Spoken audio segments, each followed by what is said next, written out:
Praise the Lord. आप सबको जय मसीह की। खुदावन यीशु के पाक और जिंदा नाम में आप सबको सलाम, greetings to you in Jesus name. मेरे भाइयों, मेरी बहनों, मैं आज आपसे कुछ बात करना चाहता हूँ और मैं जानता हूँ कि ये बहुत ही गंभीर बात है क्योंकि इस पर हमारी जिंदगी टिकी हुई है। हम सभी जानते हैं कि हम अंतिम समय में रह रहे हैं। हम जानते हैं कि इस दुनिया का अंत होने में अब भी समय है, लेकिन ये कलीसिया के लिए अंतिम दिन है। हम जानते हैं कलीसिया बहुत जल्द खुदा के साथ चली जाएगी। प्रभु आएंगे हमें लेने के लिए और उसके बाद 7 साल के बाद उसकी बादशाह शुरू होगी, 1000 साल की, जब प्रभु इस पृथ्वी पर वापस लौटेंगे। लेकिन एक चीज जो मैंने ऑब्जर्व की है इन दिनों में, जो मुझे बहुत ही ज्यादा डिस्टर्बिंग लगी, और वो ये है लोगों का ठंडा होना, लोगों का ठंडा हो जाना। आप इन दिनों में देखते रहेंगे बहुत सारे जो यंग लोग हैं, बहुत सारे हमारे भाई बहन प्रभु में ठंडे हो रहे हैं। बहुत सारे लोगों ने तो चर्च जाना बंद सा कर दिया है। मैं सबकी बात नहीं कर रहा हूँ, लेकिन कुछ परसेंटेज है जो अब चर्च नहीं जाना चाहते हैं। शायद वो किसी की वजह से ठोकर खा के बैठे हैं, या वो उन्हें वर्ड ऑफ गॉड नहीं मिल रहा, या कुछ भी रीजंस हो सकते हैं, हम नहीं जानते। मैं देख रहा हूँ जैसे जैसे परमेश्वर के, प्रभु यीशु मसीह के आने का समय आ रहा है, बहुत कुछ फॉल हो रहा है, गिर रहा है। हम ऐसे डेज में रह रहे हैं जहाँ पर बहुत सारा अट्रैक्शन, बहुत सारी चीज़ें हमारी स्पिरिचुअल लाइफ को खराब कर रही हैं। मैं आपको कुछ बताना चाहता हूँ आज। मैं चाहता हूँ आप सब इस पे ध्यान दें। आप जानते हैं जब प्रभु यीशु मसीह सामरी नगर में जाते हैं तो वहां लिखा है कि वहां पर उन्हें एक स्त्री मिली, सामरी स्त्री।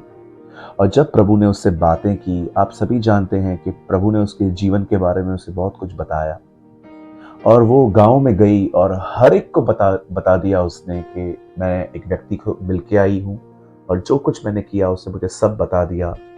और जीसस उस गांव में जाता है, कुछ दिन रहते हैं प्रभु वहां पर, और एक रिवाइवल, एक बेदारी, लोगों के अंदर जागृति आ जाती है कि उन्हें कहाँ होना चाहिए और वो क्या कर रहे हैं। और उस नगर के अंदर लोग खुदा की तरफ फिर रहे हैं। पर मैं नहीं जानता हूं आप में से कितने लोगों ने इस बात को देखा कि प्रेरितों के काम में जब फिलिप्पुस वहां वापस जाता है, प्रभु का चेला, तो उसी नगर में वापस जादू टोने सब शुरू हो चुके थे। क्या कारण था कि प्रभु के आने पर वहां पर जागृति आई, बेदारी आई, लेकिन उसके बाद वो लोग वापस अपने कामों में लौट गए? जानते हो रीजन क्या था? क्योंकि प्रभु यीशु मसीह के उस गांव में विजिट करने के बाद उस गांव में फिर वापस कोई भी नहीं गया। जब लोगों को संगति मिलना बंद हो जाती है, वचन मिलना बंद हो जाता है, जब उन्हें खुदावन का अभिषेक मिलना, मसा मिलना बंद हो जाता है, तब इंसान अपने पुराने जीवन में वापस लौटना शुरू हो जाता है। आज यही कारण है कि वो लोग जिन्हें परमेश्वर का स्पर्श मिला था, अब वो लोग वापस अपने पुराने जीवन में लौट गए। जब फिलिप्पुस वहां जाता है, प्रेरितों के काम में इसका जिक्र है 3, 4 या 5, इन तीनों अध्याय में से आप पढ़ के देखिए। इन तीनों में से यहाँ वहां पर कुछ है। शिमोन जादूगर भी वहीं पर था, और आप पढ़ सकते हैं कि कैसे, किस तरह से लोगों ने फिर से वापस पश्चाताप किया और वो खुदा की तरफ फिर गए। ये लिखा है प्रेरितों के काम 8 अध्याय में, सामरिया में फिलिप्पुस का प्रचार, यहाँ पर लिखा है। मैं आपको कुछ बताना चाहता हूँ। आप में से जितने भी लोग इन दिनों में, अगर आप कहाँ पर भी नहीं जा रहे हैं, आप घर बैठे हैं, मेरे भाइयों, मेरी बहनों, मैं आपको कहना चाहता हूँ, मेरे परमेश्वर ने उन लोगों के लिए एक संदेश दिया आज। वे लोग जो ठंडे हो चुके हैं, वे लोग जो कहां पर भी चर्च नहीं जाते हैं, या तो ऐसे लोग जिन्हें फूड नहीं मिल रहा है, खाना नहीं मिल रहा है और वो भूखे और प्यासे हैं, मैं आपको इनवाइट करता हूं आज। परमेश्वर के अनुग्रह से प्रभु ने हमें 4 कलीसियाएं दी हैं। मैं धन्यवाद करता हूं जीसस इस लाइफ टीम के लिए, जिन्होंने बड़ी मेहनत की और परमेश्वर ने हमारी मेहनत को ब्लेस किया और आज प्रभु के अनुग्रह से हमारे पास 4 कलीसियाएं हैं। हमारी पहली कलीसिया उल्लासनगर में है, हमारी दूसरी कलीसिया मुंबई के अंधेरी में है, हमारी तीसरी कलीसिया पुणे में YMCA में चलती है और चौथी कलीसिया जो है वो दिल्ली के करोल बाग में है। इस वीडियो के लास्ट में हमने सारे टाइमिंग्स, एड्रेस सब दिया है। मैं आप में से हर एक को विनती करता हूँ, प्रभु का आना निकट आ गया है। मैं आप सबको इनवाइट करता हूँ, मेरे भाइयों मेरी बहनों, अपने कंफर्ट जोन से बाहर निकलिए। और अगर आप कहाँ जाते हैं बहुत अच्छी बात है, पर अगर आप नहीं जाते हैं या आप एक ऐसे व्यक्ति हैं जिसको खाना नहीं मिल रहा, फूड नहीं मिल रहा, आप भूखे और प्यासे हैं, मैं आपका स्वागत करता हूँ। आप हमारी चर्च में विजिट करिए।